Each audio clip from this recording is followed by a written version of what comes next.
Senador Marcoleta nanindigan na hindi lalagdaan ang partial report ng Blue Ribbon Committee na tinawag niyang unfinished report. Si Mar Gabriel sa report. Mar?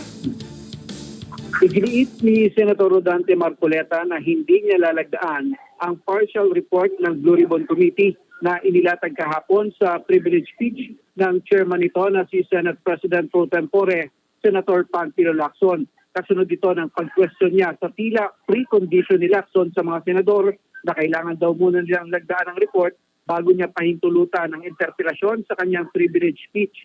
Sabi ni Senator Marcoleta, unfinished o hindi pa tapos at hindi kumpleto ang laman ng partial report kaya hindi niya raw ito lalagdaan.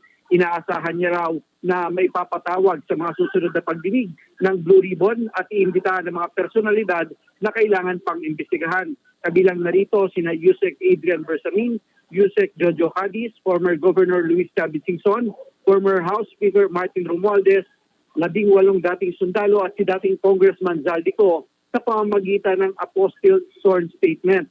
Sa chairman's report ni Lacson, inilatag niya ang mga nakalap na ebidensya at mga personalidad na inirekomenda ng komite na kasuhan ng malversation, direct bribery, graft, plunder, money laundering at iba pa, kabilang ng ilang senador at mga DPWH officials. For further investigation naman, ang rekomendasyon ng komite kay dating House Speaker Martin Romualdez.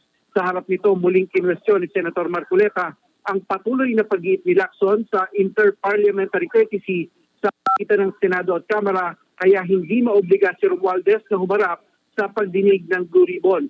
Sabi ni Marcoleta, ang kortesiya sa pagitan lang ng dalawang chamber at hindi raw ito maaaring mangibabaw sa interes ng taong bayan.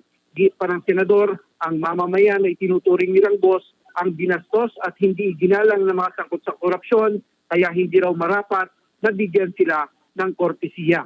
Pakinggan natin ang pahayag ni Senator Rodante Marcoleta. Mr. President, ang ating boss, ang mga amo natin, ang taong bayan, ang hindi na po iginalang. Hindi lang pangbabastos sa mga taong bayan ang ginawa ng mga magnanakaw at kawatan nitong flood control projects. Igagalang pa ba natin, Mr. President, ang mga tinutungo ng ebidensya na sangkot ang mga taong gusto nating ipatawag in this chamber? Gagamitin pa po bang isang dahilan na kailangan nating maggalangan kung sila mismo ay hindi na iginalang ang taong bayan na ngayon ay halos nagdurusa na? Tama po, sinabi niya kanina, Mr. President, talagang mainit ang panahon. Ang heat index ay talagang sumadsad na talaga sa pinakamainit na bahagi. Ngunit ang lalong nagpapainit nito, Mr. President, ay yung kawalan ng political will na ipagpatuloy ang pagdinig. Kahit na lantaran na nandun na talaga yung mga ebidensya. Samantala, sa katatapos lang na press conference ni Senator Panfilo Lacson, sinabi niya na walang overall mastermind sa nabistong korupsyon sa flood control project. Sabi ni Senator Lacson, lumalabas sa mga nakaraang pagdinig ng komite na may kanya-kanyang mastermind sa regional level sa naganap na korupsyon. Wala raw silang ebidensya na may isang personalidad na nagmando para maisagawa ang malawakang korupsyon.